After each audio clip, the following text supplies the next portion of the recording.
Welcome back to another LA Kings movie night presented by Popcornopolis. I am Jesse Cohen, and I'm joined, as always, by producer Bailey. How you doing, Bailey? And we just got finished watching Pitch Perfect, and joining us tonight to talk about that and hopefully a lot of other stuff, Harvey Mason Jr. But before we do that, I want to welcome everybody watching on YouTube, Facebook, and Twitter, and remind you that the best way to have your question read live is to join us on Twitch in the chat room at twitch.tv/BaileyLAKings. We will try and monitor the questions on the other platforms as well. But, as always, come to twitch.tv/BaileyLAKings for the best chance to have your question read. Now, let's jump right into it.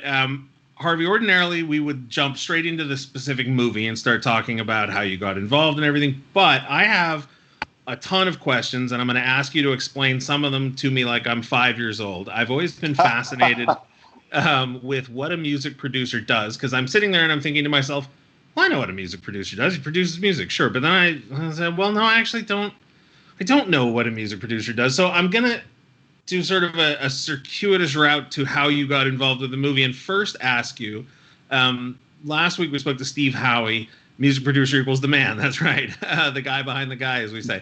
But last week we spoke to Steve Howie, and the notion of comparing directors to basketball coach came up. Yeah. So I did what anybody would do. I Googled what do music producers do, and I started reading. And the conclusion I came to is that being a music producer is sort of like being the GM, the coach, the trainer, the video coach, the equipment manager, and sometimes a player. Is that accurate? Yeah, Jess, that's not far off. And the mascot, right? And the mascot, right? It's a lot like being the producer of a film. So the director would be kind of in the trenches more, but as a producer for movies, you're really involved in the creative, you're involved in the budget, you're working with the talent, you're deciding kind of the direction, you have a vision for what the project is. That's very similar to a music producer. So for me, I'm also a songwriter and a musician, so I play instruments, I write and compose, I write lyrics, but my ultimate job, if you're really looking at the crux of what a music producer does, is it takes a blank canvas and uses the talent and the ears and the insight and the experience to make sure that you're creating something that showcases the talent of the artist performing. So if I'm working with, Whitney Houston or whoever it is, I'm trying to make a record and a song sound better than Whitney Houston has ever sounded before. And so her audience hears it and says, oh my gosh, I love that new Whitney Houston song, or whoever it is, Beyonce. And if you've done that, you've done a good job as a music producer. Some producers play music. Some producers don't know anything about music. But at the end of the day, it's what you create from basically scratch or a blank canvas and what comes out on the radio or now the streaming platforms to be consumed by people that are listening. And they say it's good or it's bad. If it's good and they like it, you're a good music producer. I'm glad that you very casually slipped in some of the people that you've worked with there in that example. Just casually, Whitney Houston, Beyonce, no big deal. I imagine working with a singular artist must be a completely different challenge than working on a film project or something like that, right? I mean, you're working with one sort of voice, one vocal brand, I suppose, as opposed to sort of overseeing an entire project. Is one more difficult than the other? No, they both have different challenges, very unique to each other. With a record project, you are aware of the brand, and you said the key word. You're listening back to what have they done in the past, and if they're a new artist, what are they trying to be? Who are their audience members? Who loves this artist, or what kind of music are they trying to create? So you are really identifying the brand and trying to enhance or amplify that. When you're doing a film, you're really collaborating with so many different people. You're dealing with a cast, you're dealing with a music supervisor, you're dealing with the director, the producers, the studio. And a lot of times there's not a clear brand. A lot of times you're working with artists that are not great singers, unfortunately. So it's a different hat that you wear when you're doing a film versus when you're doing a record. Also doing records or songs individually, you're mostly doing what pleases you as a songwriter or as a producer or as the artist. When you're doing a film, a lot of times you have a lot of external influences. As I said, the head of music from the studio or the director, and you're really trying to please the director and get their vision up on screen. So let's focus a little bit on Pitch Perfect, then we'll circle back to the rest of your career. So how do you get involved in a film like that? Does somebody reach out to you, or do you hear about it and reach out to them? Yeah, they reach out to me. It was done through Universal Pictures. I'd done some other movies with them. And generally, when you get a reputation of doing good work, which I hope I do, and you do it on time, you do it on budget, they tend to call you. And that was a film that at the time when we started, it wasn't a big budget. It was a small budget film. And I got the call, said, Harvey, would you consider doing an a cappella movie? It was, a lot of cast that some of them had sung, some of them had not been great singers, but it was a movie that was a little bit of a flyer, a little bit of an odd kind of storyline. And I said, yeah, I'd love to do it. I love that type of music. I love working with singers. I love a challenge. So we did it, and it was, a small budget, and it turned into something really, really significant on the return. And then we ended up making pitch 2 and pitch 3, and you never know if we make more. But so that's how I got involved. It was kind of a little bit on a whim and a little bit on just the love of the music and the story. It's not a musical, but there's an awful lot of singing. There's some medleys, and it's, again, as you said, all a cappella. Were you the only music producer involved on the film, or was there like a team of people working with all the different singers that had to perform? There's always a team, and some of them are vocal coaches, vocal trainers, and kind of like you said with a sports team, there's different people with different specialties. The music producer and the executive music producer, which is usually the role I serve in, kind of oversees all of it. And it is a little bit like a coach or an athletic director, and you're kind of trying to get the right people doing the right things, the things that they're best at. That's what you want somebody to do. And I don't proclaim to be the best at everything, but I do know how to cast the right talent and put a good team together.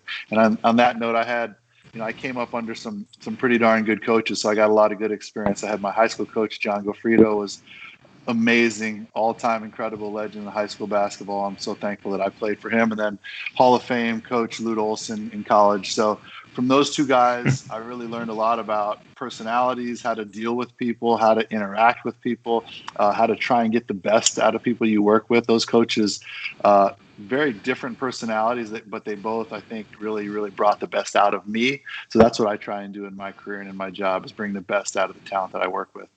Let's talk about your time under Lute Olson. You went to the Final Four in Arizona. That's got to be an intense amount of pressure. I mean, just an insane amount of pressure at a very young period of time in your life. How does that compare to some of the other intense moments of pressure that you've encountered now that you're, deeper into your music? Well, that just sounds silly, but you know what I mean. Yeah, no, I mean, that's very comparable, actually. I think one prepared me for the other. Definitely moments in high school prepared me for college. And then when I got to college and had the opportunity to play in the Final Four, it is a lot of pressure. But it came at the right time with the right group of guys, the right coach, and we had a lot of success that year. We were ranked number 1 pretty much the entire year, most of the weeks throughout that year. And so when we got to the Final Four, we were the number one seed. So we came in with a lot of anticipated pressure, a lot of big expectations. We were supposed to win it that year, dang it. We should have won it. But the pressure was great, and I loved it. That was some of what made sports fun for me, is getting to perform when people didn't think you were going to make it, or when you weren't supposed to win, when your team wasn't supposed to be good, and you actually could accomplish something. We loved that. Even in high school, I got a kick out of that. So then in my career, it kind of really is the same thing. The music business is as hard, if not harder, than sports. There's so much competition. There's so many people that want to be in that space. And there's so many times when you're told you're not good enough. You're not going to make it. You're not going to be able to make that song. No one's going to want you to do music for movies. You're not that guy, or whatever it is. Same way they would tell me that I wasn't going to make varsity when I was in high school. This is the thing that motivates competitive people. And so the pressure in the Final Four is something that I used and took that over into my career. So when I walk into a studio and there's an artist that I grew up my whole life really, really respecting or admiring or looking up to, I had kind of a sense of, okay, keep your composure, take a breath, take it easy. They're just normal people. Same way as you go to the free throw line in the Final Four, you have to be composed. And for your audience, the hockey players have to keep their composure under pressure. I know Bailey's been almost losing his composure wanting to ask this question. Who is a better teammate, Steve Kerr or Sean Elliott? That is an impossible question, Bailey. You're trying to get me in trouble. Those are two of my favorite teammates, though, and that's a good comparison because they're both very different. Steve was more vocal, and he talked a lot more, as you see now with the Golden State Warriors. He's very vocal. You see him over there turning red. He gets so mad. He was the same way on our team. He was very vocal, let you know if you weren't doing something right, but he was also a great, great leader, very respected. Sean Elliott was quiet. He never said much of anything, but he he led by example. And when you watched how hard he worked and you watched how much he cared and how much passion he had for the game, you learned a lot. There are other guys on my team like Kenny Lofton, who was an amazing teammate, went on to play in the major leagues for 16 years. There was Tom Tolbert. There was Anthony Cook. There was Brian Williams. There were so many great teammates on that team. It's really hard to say who was the best teammate. I was lucky to be on that group of guys, though. Did you say Sean Elliott never said a word? Real quiet guy? I wouldn't say he didn't say a word, but he didn't say a lot. And he was quiet. I was going to say, he should be a mascot. Bailey, watch out. He might be coming for you. That's right. He's pretty tall. You might be too tall. Bailey, are you working on another question, or can I dip into the chat room? All right. So from the chat room, we've got the 13th Seahawk wants to know, you've worked with a lot of musicians. What artists or bands did you have the most fun working with?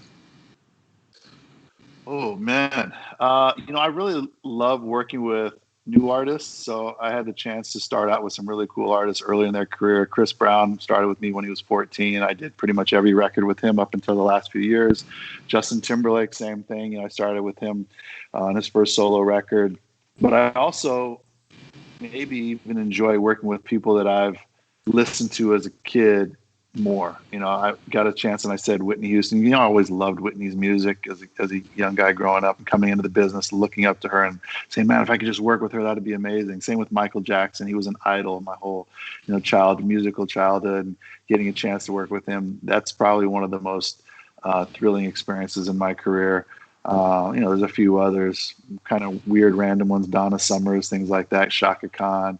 But every experience is different, and I just get so excited because each one's like a different challenge. Some people need yelling at, you got to make them emotionally like upset to sing and perform. Some of them you have to hang out with and talk about, their boyfriend or girlfriend, and some of them you got to go out to dinner. So it's just such a challenge trying to figure out how to get all these different people to do what they do. What does it say? It says tonight working with him ranks at the top, right? That is exactly what I was going to. Getting to work with Bailey and Jesse, of course, as well, is like, that's it. You talked about trying to get the best performance out of an artist, and I'm curious. You said you like working with new artists. Is it harder to, like, if you have an artist who has a different vision of who they are than you do, right? If maybe they don't recognize their own strengths, or maybe they feel like their strengths are something different than you do, is it more difficult to work with a new artist or a more established artist to try and smooth out that disagreement? It's easier with a new artist to smooth that particular disagreement because they don't really have leverage yet. They don't even know who they are yet. And if they do, I can usually guide them and control them. But the bigger question is which is harder, dealing with somebody who doesn't know what their brand is yet and is trying to establish themselves versus somebody who thinks they know what their brand is because they've made 5 or 6 records already, but they might have gone past where they needed to be, and they need to readjust to bring themselves back into what's relevant and what's really happening. So they're both equally different challenges. You face one with a new artist who's just coming into the game, then you face others with artists that have been around for quite some time, and those artists struggle with, should I do the same thing I did last record and the record before that, or should I try and be contemporary and make music and chase the different trends? So every artist presents a really unique challenge. There was a quote, it's more of a short story than a quote, but a quote from Ira Glass. Sorry, Bailey. He knows a long, boring question's on the way. There's a quote from Ira Glass who basically said, you're going to be terrible at anything you start, and if you ever go back and look at your beginnings at whatever it is that you started, you'll see that you were terrible, but that you got better. And the thing that you should have faith in at the beginning is that you have taste. And he never really defines the word taste in that little, story he tells, but it sounds to me like the most necessary skill of a good producer is having taste, right? Is knowing where other people fit in the world. Is that? It's exactly it. And here's the crazy thing about it. Everybody has a certain amount of taste. They have, I'll call it preference, right? Personal preference. If your personal preference happens to be perfectly in line with the consumers, then you will be successful. Because when I'm making music or when I'm making any art, whether it's a film or music, I'm making things that I enjoy. I'm making things that I think are cool or sound good or look good. And I'm making them really for my own pleasure, which sounds selfish, but I'm making things that I like. And as I'm sitting at the piano, I'm playing things. I'm not thinking like, is my taste going to be cool enough for everybody else to like it? I'm thinking, ooh, this sounds cool. I like this. I like that. And when I'm done, if people receive it well and it's appropriate and relevant to audiences, then my taste is in line with the consumer's taste. And that's when you win. That's when people call you. That's when people say, Harvey, can you do one of those songs that you made for that artist for one of our artists? And then that continues and hopefully snowballs, and you continue to evolve. The audiences continue to evolve. And to your point, Jesse, if you have taste that is lining up, there are a lot of things you can do in this industry, in the entertainment business, beyond just music. Looks like Bailey's got another question for us. Go ahead, Bailey. That's good. That's a great question. What is your all-time favorite song? Bailey's asking me the impossible questions, like who's my favorite teammate, who's my favorite song. I don't have a favorite song. I know there's a lot of songs that I really love from Prince. He's one of my favorite artists of all time. I grew up listening to his music. Love Michael Jackson's music. So it'd probably be a song by one of those two artists. Bailey says Purple Rain. It's a good one. It's a good one. So let's talk more about your work in films, because you not only worked on Pitch Perfect, but Pitch Perfect 2 and Pitch Perfect 3, but you also said you also worked on Sing, which is an animated movie with an incredible cast. Is there anything different when you take away the visual performance, right? When it's animated and you're just dealing with the audio? You have a little bit more flexibility because they can really make the visual anything that you can create audio-wise. Whereas when you're working on a regular film, you're really trying to make music that is fitting the screen. The animated movies take longer. They take somewhere between 2 and 3 years. We're working on Sing 2 right now, which is really, really fun. And we can create all kinds of crazy music and use any instrument we want. We don't have to worry about what they shot. We create it, and then the animators go back and look at videos of us in the studio and look at the script and figure out how it fits in the storyline, and then they animate to the music. So it really gives you a lot of flexibility when you're doing animated movies. Now, you also produced the movie More Than a Game. Bailey would murder me if I didn't bring it up. Sorry there, Bailey. But you produced the feature film More Than a Game about LeBron James. What inspired you to want to produce a documentary, a movie? Well, it has some of my favorite things in it, which, basketball and LeBron. Sure. So it was kind of a no-brainer for me. It was an interesting process how that came about. Somebody that I knew, actually my babysitter's friends, came to me, and I was just finishing a film called Dreamgirls, which I did in 2007, 6 or 7.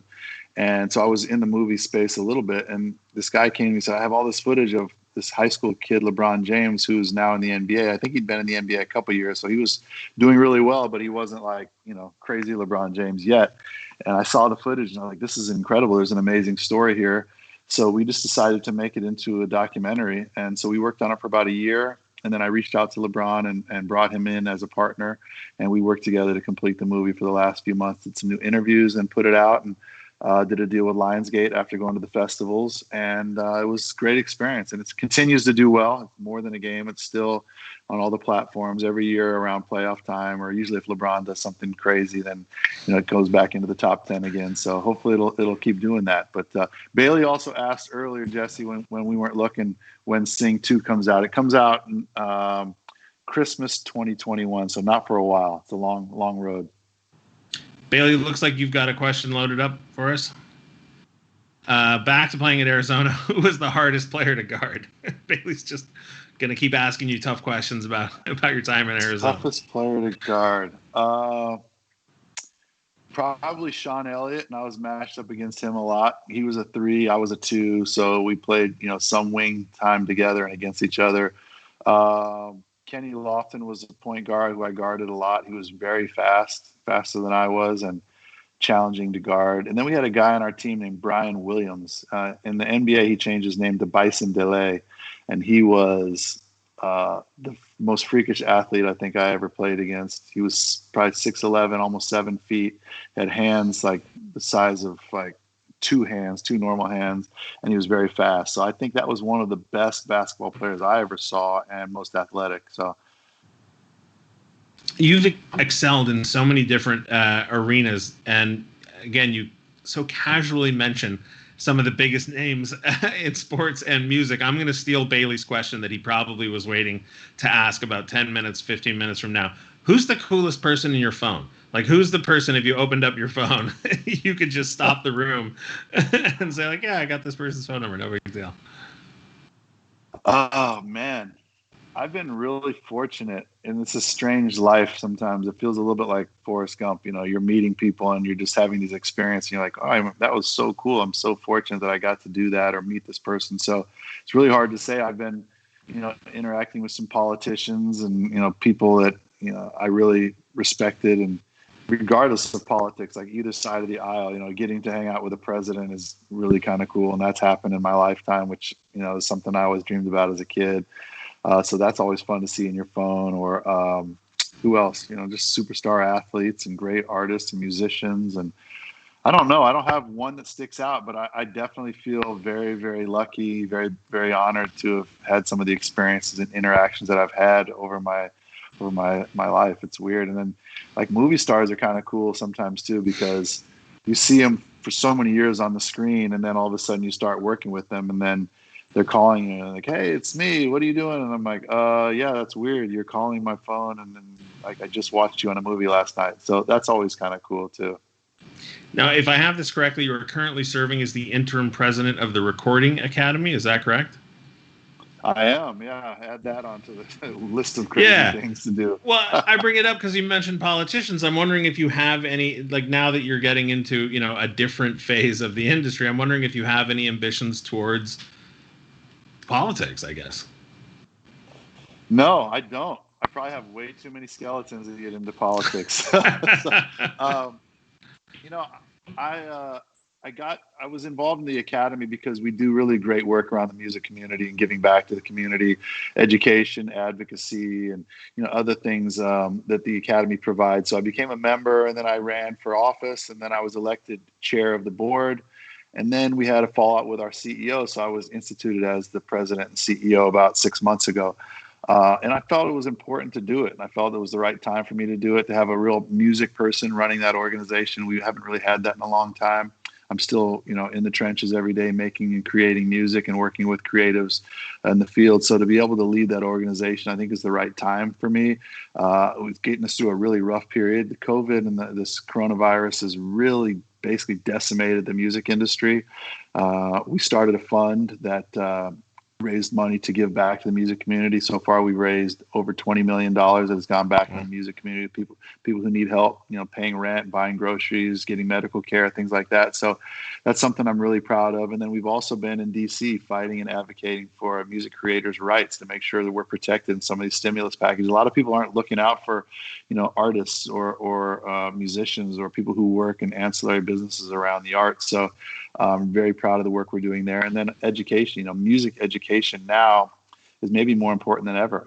People are not always in classrooms and not always in schools, but being able to introduce kids to music and start them early on, and appreciation and love for music is really important, I think, just to our society and culture. So the things that we do at the academy are really important. So I make sure I carve out a lot of time. In fact, I'm doing so much work with the academy, I'm like almost double team, and I go academy all day and then music all night. So it's crazy. It's crazy time. Where do you have time for movies? Very, very, very few times during the day am I watching movies. I'm watching enough movies on things that I'm working on. I'm doing a couple other cool movies that are coming out this year. We talked about Sing 2, Jingle Jangle's a Christmas movie for Netflix I'm doing. Just finished a TV show for NBC, Zoe's Extraordinary Playlist. We're doing another season of that. So there's just a lot of different TV and film projects. I'm doing a movie for MGM Universal called Respect with Jennifer Hudson about Aretha Franklin, which is coming out next year, which I'm really excited about. A lot of great music's there, so I think you guys will like that. Looking forward to it. Bailey, looks like you've got another question loaded up. Back to basketball. Wants to know if you ever guarded Reggie Miller at UCLA. Absolutely, yeah. Reggie Miller was amazing. I believe he was a senior when I was a freshman, if I'm not mistaken, but he's really, really amazing and challenging guy to guard. I can promise you that. Do you ever have anything sideways to say to you? Always. He has something sideways to say to everybody. That's what makes him. That's part of what makes him so good. Let's bridge the world again between basketball. There is a Reggie Miller signed Reggie Miller jersey. Wow, signed and everything. That's an oversized jersey. He's not that filled out. He's tall though. Although, well, I don't know. How tall are you, Bailey? You got to be at least. I've been next to you. You got to be at least like 7 foot, right? Six? No, there's no way. No way. Not with the skates on, anyway.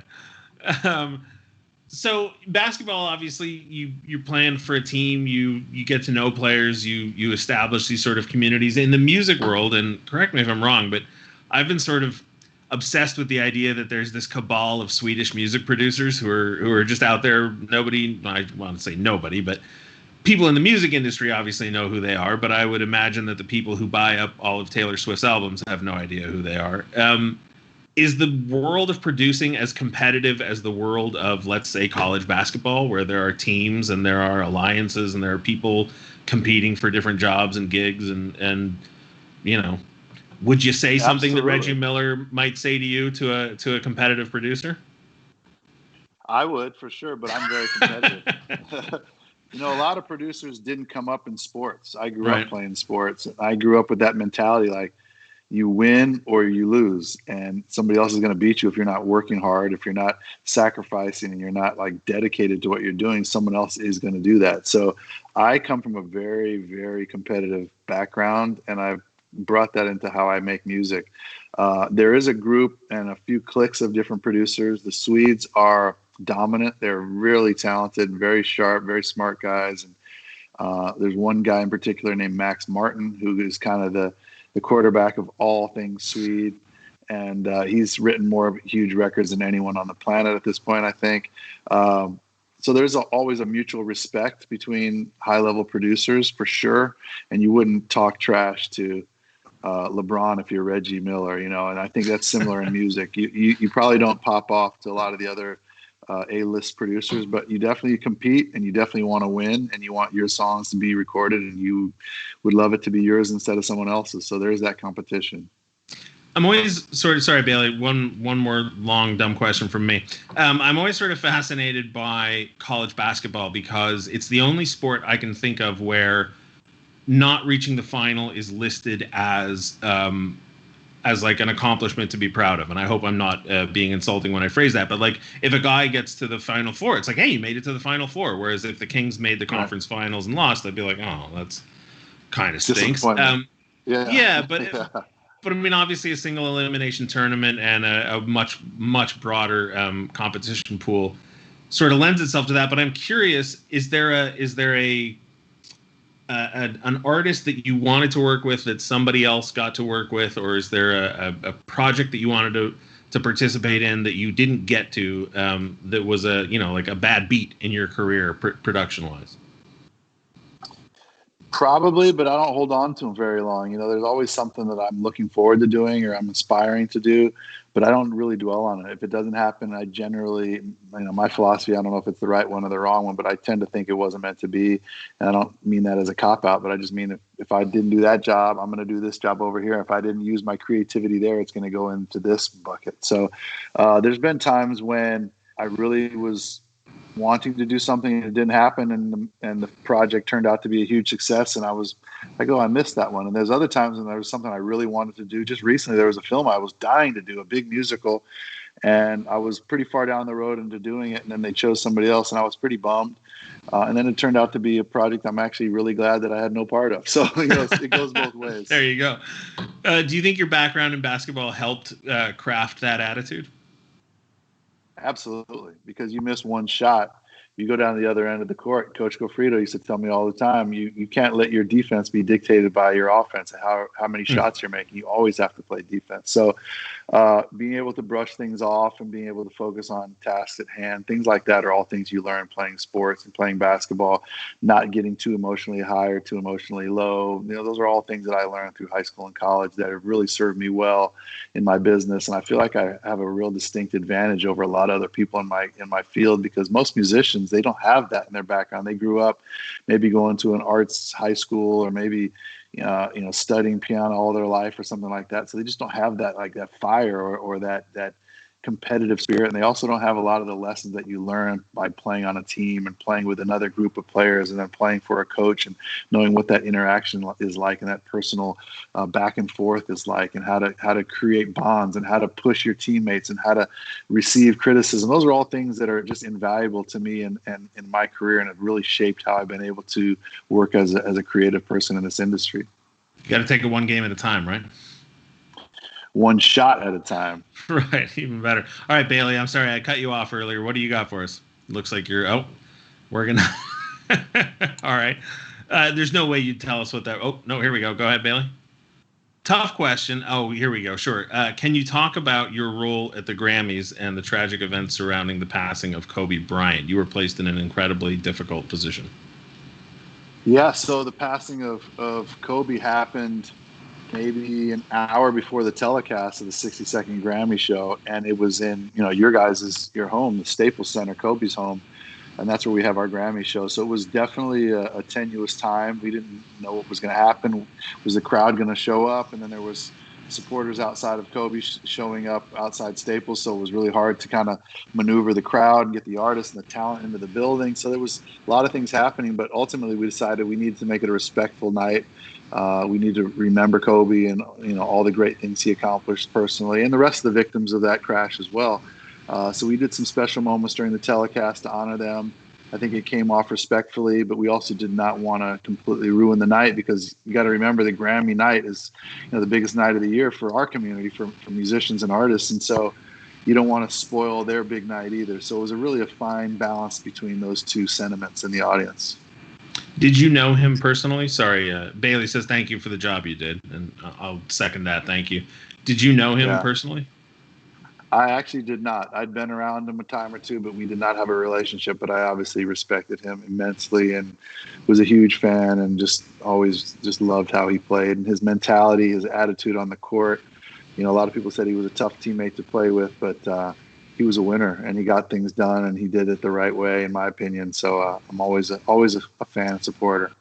Yeah, I can imagine that particular situation must have been exponentially more difficult. Obviously, you want to pay your respects to the man and the rest of the victims in that crash, but you also want to make sure that you're there for everybody watching, right? Like, you're not just doing it for yourself; you're doing it for everybody who's just learning of the news. And right. Again, Bailey said thank you for the job you did. I thought that was tremendous, and just goes again to sort of loop in everything we've talked about.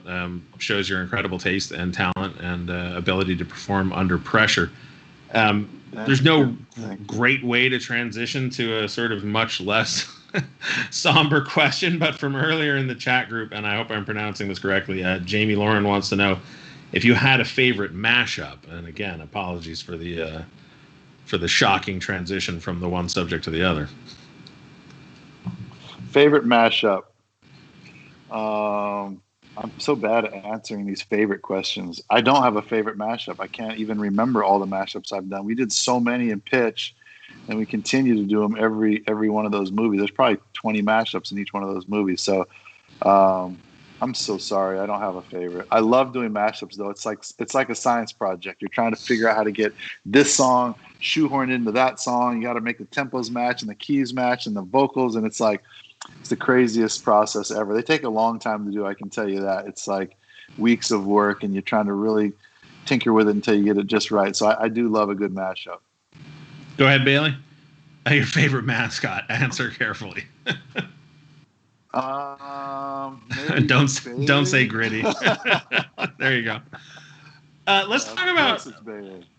I want to dig just a little bit deeper on the mashup question, because you talked about how difficult it is and how much you love them. There was a brief period, I can't remember what year it was. Maybe it was like 2010 or 2011. It felt like every time I flipped on the internet, there'd be a barrage of mashups coming at me, and my first thought was, they're sort of corny, and then I sort of fell in love with them. And if you go into my iTunes folder now, there's, I don't know, like 33% of it is just these crazy mashups.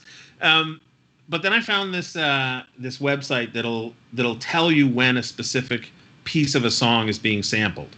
Right.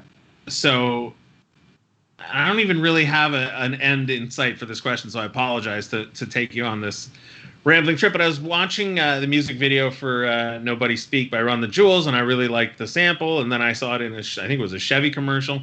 And then I went on this website and I found the thing, and to drag this back to the notion of taste, like how much musical knowledge do you have in your mind, just in your brain, in your memory? And knowledge may not be the right word, but I mean, just like how many songs can you think of in order to be able to find the right sample or the right melody to crib from, or the right two songs to blend for a mashup? Well, it's funny because there's a lot of that knowledge and memory and data in my brain, but not much else. So it's like you're in this constant state of uploading information. At least I am. Every time I'm driving somewhere, I'm hearing songs, I'm hearing conversation, I'm hearing other music, I'm hearing other producers and artists, and you're always uploading it. To me, it kind of is a way to think of it. And it's stored in there for me because I'm just a musical person, and probably like you guys, for certain things, you have things that you're passionate about or you love, you can always remember them for some reason better than you can something like the capital of West Virginia or something crazy. So it's always in my brain, and I'm always thinking of music, and I'm always thinking of melodies and voices, and I just hear it kind of pretty much nonstop, which sometimes can get annoying, which it's nice to go to the ocean or somewhere where there's just like a nice wash of sound. But to answer your question, I don't know the number that's in there. I just know that it's always accessible to me because I grew up around music, and I've been listening to so many different genres of music since I was a kid. My parents were both musicians. It was a very musical household. I started playing piano and drums and other instruments at a really early age. So for me, it's just like almost like reading a book. You always kind of remember the books you read. I just always remember the songs that I've heard over the years. And that served me really well. Actually, another film that we didn't talk too much about was a movie that I did called Straight Outta Compton. And all those songs that Dr. Dre had produced for NWA were songs, and that was right at the beginning of sampling, if you remember. And at that time, all those songs were made from him getting records and putting them on the turntable and picking out little pieces of beats or samples and combining and layering them. So in doing that film, we had to recreate all that music. So I was able to kind of draw from a lot of the music that I'd heard over the years, and even, jazz musicians and artists that he was sampling and finding in old crates of records or things that I had heard and I'd remembered. And I was able to pull some of those things out. So hopefully that answers your question, but it's a lot of darn music running around in here. A friend of mine sent me a YouTube video that had in not chronological is not the right word, but in album order, every sample from the Paul's Boutique album. Right. So like I listened to that album, I don't know, a billion times in high school, and I had no idea. Right now, all of a sudden I'm watching this YouTube video and I realize I don't think there's a piece of original music in the album. Right. And so then it made me think of this article I read, I don't remember how long ago, but talking about Bob Dylan. And they claimed that he was the original sample artist, but that he just didn't have technology to take the actual recording, but that his musical style, his performance style was just a sort of pastiche of different artists and different things that he had discovered. And he found a way to sort of present it in a way that made it feel like, an original character, if you will. Right. But given your background in musicianship and in learning to play instruments and to write music and to being a songwriter, I'm curious, do you think that producing a song by combining samples and other works is a different skill than writing an original melody for an instrument, or is it the same skill applied in a different way?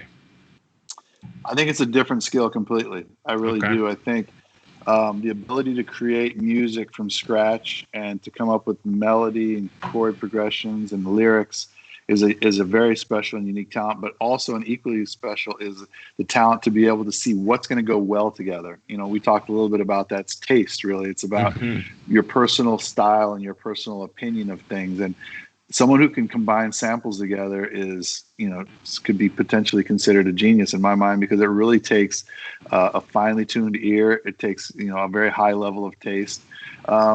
But I think, throughout music history, before technology or after technology, people have always been taking little pieces from this and combining it with that. And whether it's, Chuck Berry into Elvis or, somebody else, the Kanye West. Everybody's kind of hearing things that have been done before. You take what you love about it, and it goes to my point of kind of the uploading into the data bank. You're listening to all this music, and you might not even remember what it is, but when you sit down at your instrument and you start playing, you're drawing from everything you've ever heard in your entire musical career, and it influences you, and it can't help but influence you. It's a fact. Looks like Bailey's got another question for us. What do you got, Bailey? Not a favorite question. What project are you most proud of? Sort of a favorite question. It's like, yeah, Bailey, come on, Bailey. That's the same thing. What am I most proud of? I generally don't finish a project until I'm really proud of it. And I have the ability, luckily, I'm very fortunate to work on projects that I can just grind and keep working until I get them the way I want them. So when I'm done with a project, that's my most proud project. And I turn it, and I'm like, oh, I love this. This is so great. And if I don't feel that way, I try and keep working on it. So that's a bad answer, but I'm very proud of what's going to happen with this Aretha Franklin movie, Respect. We're doing some really great things, great music, great story. I think it's a really important time for this story. So I think this might be my most proud moment as a creator coming up here in the next year. We've got another impossible question from the chat room. Melmac26, I think that's what the name is, wants to know, is there one current artist you haven't worked with yet that you'd like to? Oh, man, that's a good question. Yeah, there's quite a few of them. I love country music for some reason. I haven't gotten a chance to work with many country artists. I've done a couple, but I used to love Rascal Flatts. Now I love Dan and Shay and people like that. I mean, Brandi Carlile is another artist I really love. She's a little bit more folk, but somewhat country. Rihanna is an artist that for some reason we just have never, our paths have never crossed, although we've kind of been in similar circles and, songs and different projects together, but another person I'd really like to work with. So those are a few that come to the top of my mind. Bailey, looks like you've got another one loaded up. Oh, 5 more questions? Oh, no, this was going to be the next question I was going to ask from the chat. It's a bit of a non sequitur, but I do think it's a great question, and I think you're uniquely situated to answer it. Okay. Jamie Lerone wants to know what your opinion of college players being paid is. Oh, you're going to try and get me in trouble with this one because I'm a strong proponent and a big-time believer that college athletics should be paying their athletes. I feel the time has come where there's so much money involved in it, and there is. What did you say, Bailey? He said he won't tell anyone. Okay, yeah, don't tell anyone. There's so much money at stake now, and I also feel like it's a great opportunity for the athletes to get to go to college. Granted, and I don't take that lightly. But a lot of times those athletes are not prepared for life after sports, and they're not put in a position where they can really take advantage of the education that's being provided for them through a scholarship. A lot of times you're taking classes that fit with your practice schedule, or you're taking some classes so that when you can travel during season, you can get through the classes. So you're really not able to focus on getting a killer education that you would as if you were another student. So that combined with the fact that there's so much money at play, and the universities and the coaches and everybody are making so much money, I have to say that I do think something fair should be worked out for the athletes. I don't think it should be open market like NHL or NBA, but I do think there should be something set aside for the players. Not that anybody cares what I think, and I'll climb up on my political soapbox, and I'll only spend a few moments here, but some college coaches are the highest paid state employees in their state, and that's just... I'm with you 100%. So I like that answer. All right. I think that is going to do it, though. Harvey, I want to thank you so much for joining us. This has been a blast. Hey, Jesse, it was awesome to be here, and can't wait to go see the Kings play, hopefully, and see Bailey do his thing. Actually, you know what? There's one more question I forgot to ask, and you mentioned it just now, or you triggered in my memory just by saying coming to a Kings game. You worked with the Kings' very own Pia Toscano. Anything you can tell us about Pia? She's a magnificent talent and such a sweet person. And I know she tends to bring you guys pretty good luck. What's her batting average when she sings? It's got to be pretty high, right? You win when Pia sings. There's at least one Stanley Cup on the back of her baseball card, so good enough. That's right. Yeah, great singer. 2 cups. That's right, Bailey. Sorry, 2 cups. That's right. Yeah. Great singer, really good person as well. Very talented, and I love seeing her do good things. Excellent. Well, we can't wait to see you out at Staples Center for a Kings game. That is going to wrap it up for this LA Kings movie night. Thanks to everybody watching out there. Thanks to everybody at the Kings for making this happen. Thanks to producer Bailey.